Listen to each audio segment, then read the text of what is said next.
Salut les amis. Alors aujourd'hui, je vais quand même vous faire la vidéo de présentation de cette Z10X, anciennement 010X. Donc celle-là, comme je vous l'avais dit dans une précédente vidéo, il s'agit d'une 52 volts 18 ampères heure. Elle existe en 52 volts 23 ampères heure et maintenant en 60 volts 21 ampères heure. Alors elles sont disponibles sur le lien dans la description sur eMobility Shop. Donc cette Z10X, la couleur noir et rouge, tout le monde la connaît. Ça passe partout et en même temps ça fait un peu un esprit sportif. Noir et rouge, ça passe très très bien. Donc qu'est-ce que je peux vous dire? Donc vous connaissez hop, le Komodo Single Dual. Donc vous avez aussi le Eco Turbo. Hop, on va faire la mise au point. L'Eco Turbo, une fois qu'il est enclenché, vous ressentez un petit enfoncement à l'intérieur, de la petite gâchette. Single Dual, c'est pareil.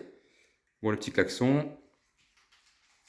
Les leviers que vous pouvez utiliser en deux doigts. La clé de contact.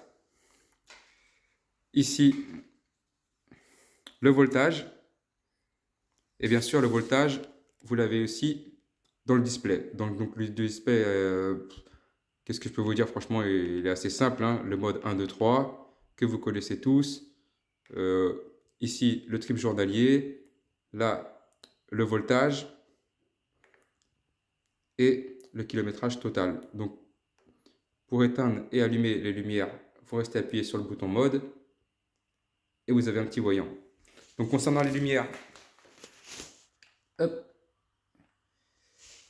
à l'arrière du deck et aussi au niveau de l'avant. Donc, quand vous freinez, voilà, ça clignote. Plutôt sympathique et plutôt visible. Donc, on est en roue chambre à air de 10 pouces, disque à l'avant et à l'arrière sur des freins hydrauliques. Voilà, vous pouvez voir les étriers zoom. À ce niveau-là, l'amortisseur qui est réglable au niveau de la dureté.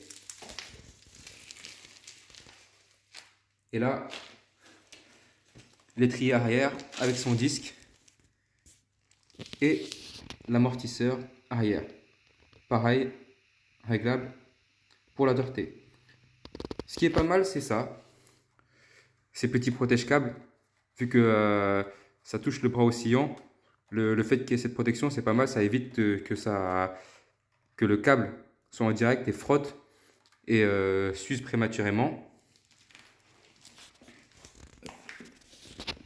Là, on voit mieux à l'arrière, au niveau du deck. Et à l'avant, c'est pareil, c'est plutôt bien protégé. Au niveau des passages de câbles ici, dans la colonne, c'est bien protégé. Ça évite les frottements et l'usure prématurée. Là, vous voyez que, pareil, il y a des protections, des petits colliers pour bien tenir. Ça va, c'est plutôt bien protégé, on va dire. Voilà. J'ai trouvé néanmoins, ça c'est moi que ça concerne, le collier de serrage, bon, tout le monde le connaît. Ça, on peut le changer rapidement et facilement. Ça coûte pas trop cher. Je crois que c'est à partir de 59 euros, vous pouvez en avoir jusqu'à une certaine somme. L'idéal, c'est de monter un peu en hauteur ici pour avoir moins de jeu. Mais là, pour l'instant, avec 55 km que j'ai fait avec, j'ai pu tester dans plusieurs conditions. J'ai pas eu de problème de jeu. Mais si ça vient le jeu, au moins on connaît le problème. On peut changer cette bague et avoir une un peu plus haute. Voilà, comme sur les Dualtron, c'est pareil.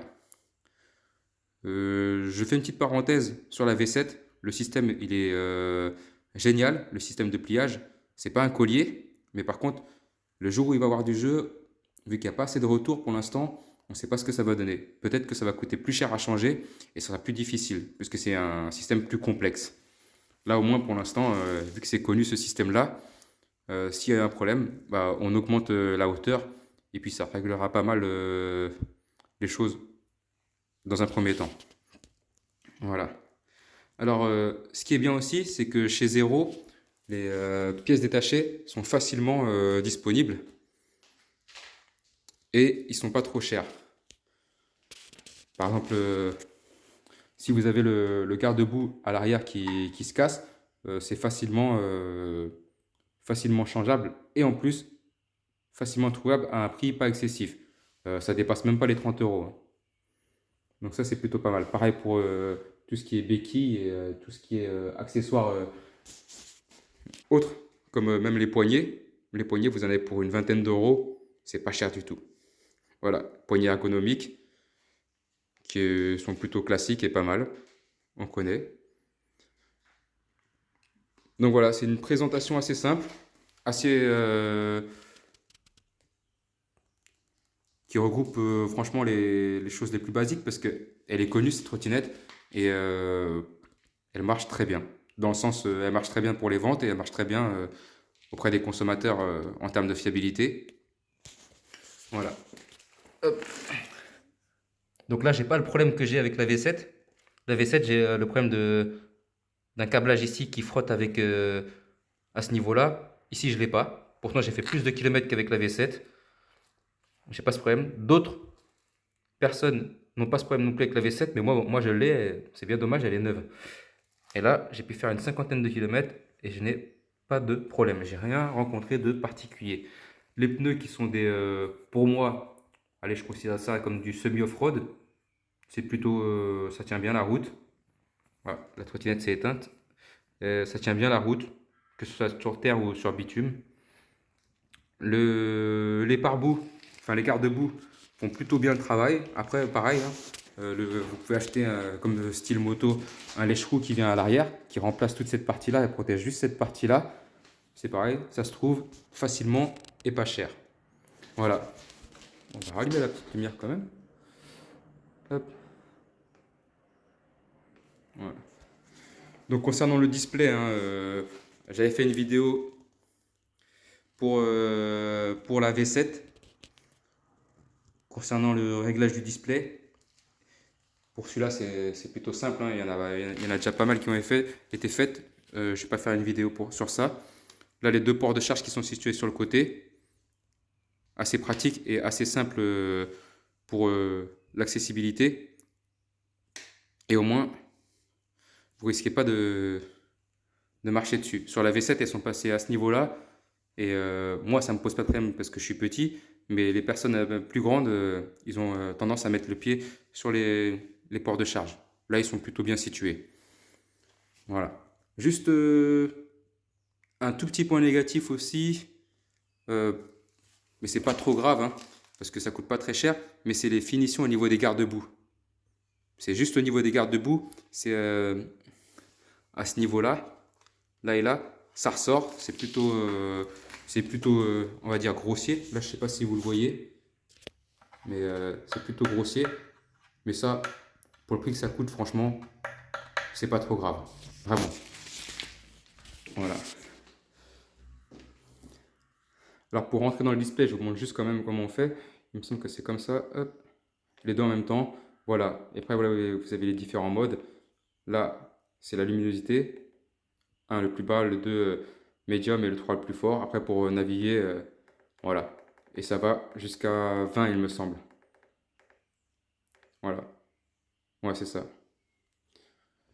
Donc voilà. Très bonne trottinette. Elle a fait un carton, elle continue à faire un carton.